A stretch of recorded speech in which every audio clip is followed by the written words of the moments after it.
All right, YouTube, this is Cope Reynolds, Southwest Shooting Authority of Arizona. I've been prompted to make a quick video this afternoon. The group I belong to on Facebook. I was actually the only reason I belong to that group because a friend of mine introduced or made me aware of a thread there talking about the 22 Magnum and putting larger bullets in it. These are 55 grain 223 bullets that I've put in this 22 Magnum. I've done this for years and years. I started back in 1989 when I was shooting state and national NRA hunter silhouette. This is the box that I used. This is a little deal that I set on. You only get 5 shots per set there, so I'd have 5 rounds in here. I could keep track of what I was shooting. And I also had these magnets in here, little magnets with a 22 shell super glued to it. And my spotter would every time I'd shoot, he'd put one of these magnets on the spot on the animal, silhouette of the animal that I was shooting at. So the steel animal, of course. So that's the history. And strangely enough, I told people on this thread that I'd shot in the Nationals in 1992 in Bradford, Pennsylvania. And in hunter silhouette, you actually use, a lot of people use a light recoiling contender or something along those lines, and they put a rifle scope on that contender, and you hold the contender this way, you put your hand up over the scope, and you shoot like this. So it's funny that this is the same scope that I used. You can see, I don't know if you can see it there, it says 1992 NRA National underneath the ring. It says hunter pistol silhouette. And this is a Tasco World Class 3-12 by 40, and I've used it since sometime prior to 1992. Actually, I bought this new just before I shot, the day before I shot in the state championships in Georgia, in Milledgeville, Georgia, in whenever it was, 1989 or 90 or something like that. So there's a whole lot of people on this thread that think they know a whole lot more than they really do. A lot of very, what would I call it, decisive maybe, comments about something that they've never ever done before. Kind of like when I did the shooting underwater video. So what I'm going to do, I'm going to shoot, I've got this piece of cardboard here. It's not going to be anything fancy. I'm just going to put it out there about 10 yards. And just so you can see the difference here. I've got this Sharpie 1.5-inch dot on there, and I do have also in this box a few standard 22s. So here's the difference in them, the difference in the height, you can see. So that's way too long for a revolver. A couple of people on there has talked about shooting it in a revolver. I'll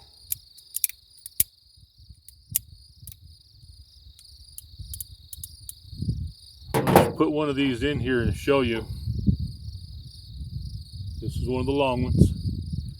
I put it in this Magnum cylinder for the Ruger single 6. I'll turn it around here and it just clears the frame there, and runs into the barrel right at the top. So if you look real closely there, you can see the point of that bullet sticking out in front of the cylinder. So I'll take that out here in a minute after we get done, instead of wasting your time with it. Now I'm going to go stand this out there. And I'm going to leave the video running. I'm going to try to make this, since I don't have a cameraman here, you'll just have to take my word that I'm going to put it out there, and then I'll go get it. So stay with me just a minute, and I'll be right back.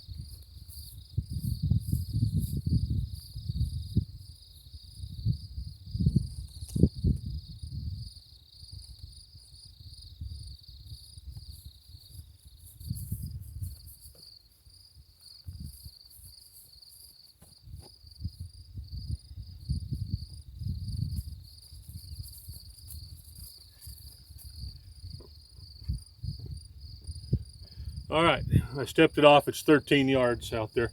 This is not a thing about accuracy. I don't really care. You might, but I just want to show the functionality of the rounds here. They have to be single loaded. You can't put them in the magazine. They're too long.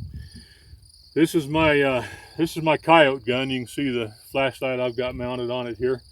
Works really well. I've killed a lot of stuff with this gun. So first off, I'm going to put three. I can put these in the magazine. These are standard 45 grain hollow points, 22 Magnum hollow points. I'm going to go ahead and put them in here. So yeah, that was great.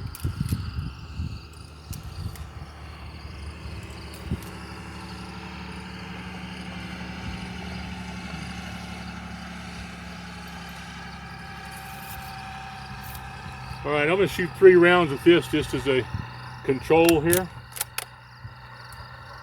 Nothing fancy, just got my range bag laying on the toolbox here. Kind of a dark, rainy day. Had quite a rainstorm a while ago. But duty calls, I have to make this video, so we're going to make it right now. All right, stand by. We're going to shoot 3 rounds here just to see what it looks like.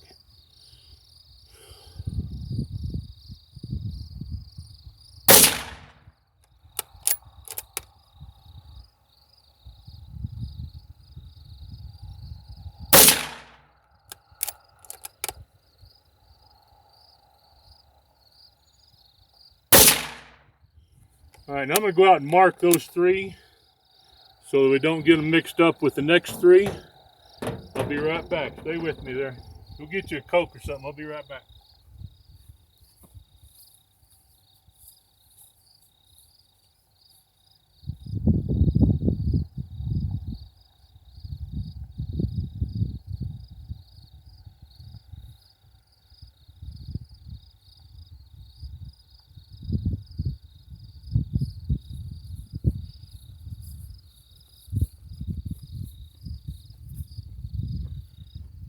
Alright, those 3 rounds there you can easily cover with a dime. This gun shoots really well. So here's, I'll set 3 of these out here. These are the long ones. Kind of have to guide them in there, they're way too long. Alright, do the same thing again.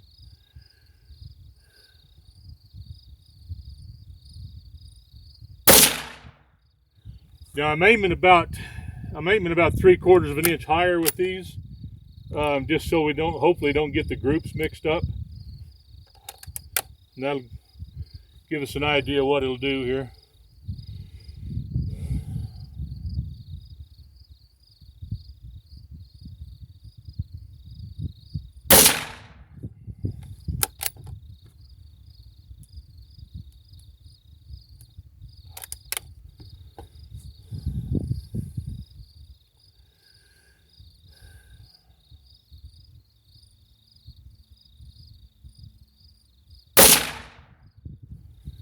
All right, I'm gonna walk out there and get that target.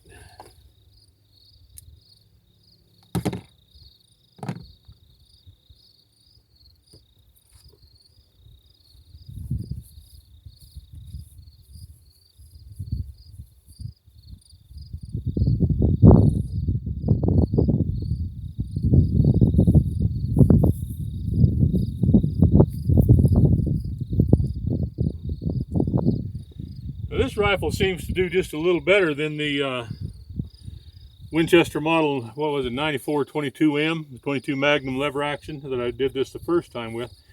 You can see maybe the first 3 shots right there, all touching, probably center to center, probably just a hair over 1/4 of an inch, 3/8 of an inch probably. And then here's the other 3, a little over 1/2 an inch. So I was aiming here when I shot this group and aiming here when I shot this group. So this one's shooting a little bit to the right, but almost the same point of aim as the other one. This is much better. When I did this with the 94 22M, of course it was at 25 yards too, so you can double that. Or almost, yeah, you can double it. It was probably a 4-inch group or so. That was 30 some years ago, so I don't remember exactly what it was. So there you go. That's the 22 Magnum extended version. These are 55 grain hollow points. I mean soft points. These were made for hunting. When I did this, when I was shooting silhouettes, I used full metal jackets. The reason for that is because the hollow point or the soft point, either one, starts to collapse on impact with that steel. So it absorbs some of the energy that should be going into the steel. So the full metal jacket, obviously it deforms too, but it holds together better and delivers more energy to that target. The reason we started doing this, the reason I started doing this, when you shoot rams at 100 meters, once in a while you'll ding one and it won't fall down. You got to hit it good and solid. And if you're shooting AAA and master class scores, if you lose one ram, one animal, you're done. You might get lucky and place second, but you're not going to win it. So I really like that setup with the contender and the 22 Magnum because of the light recoil and everything, and using the rifle scope on it. So I was trying to figure out, so this was before, I think before the 50 grain Federals were invented or introduced, whatever. And I wanted something a little heavier out there, so I started playing with these, and I did a lot of testing with it, and found out that I shot some what would be the equivalent of a ballistic pendulum. It was actually some 6-inch steel plates mounted on stands, and I would measure how far these rounds would scoot that back from, 10, 12, 20 feet, whatever it was. That was when I was living in Georgia. And the full metal jackets consistently, 100% of the time, scooted those plates farther than the hollow point or the soft point, so that's what I used. They were also cheaper. So that's how that came to be. And in the local club around there where we were shooting, it got to be known pretty quickly that I was shooting these modified 22 Magnums. And a couple of the other guys were three of the other guys were interested in them. The four of us went up to the national championships in Bradford, Pennsylvania, and four of us were shooting that round at the rams. We didn't shoot them at the other animals because it wasn't necessary, and it was just too expensive. We didn't need to ruin a perfectly good bullet and then change it to shoot the smaller animals at closer distance. The other animal worked just fine. So that's how those came to be, and that's how it works, and that's my story, and I'm sticking to it. So we'll see you next time. Thanks for joining me.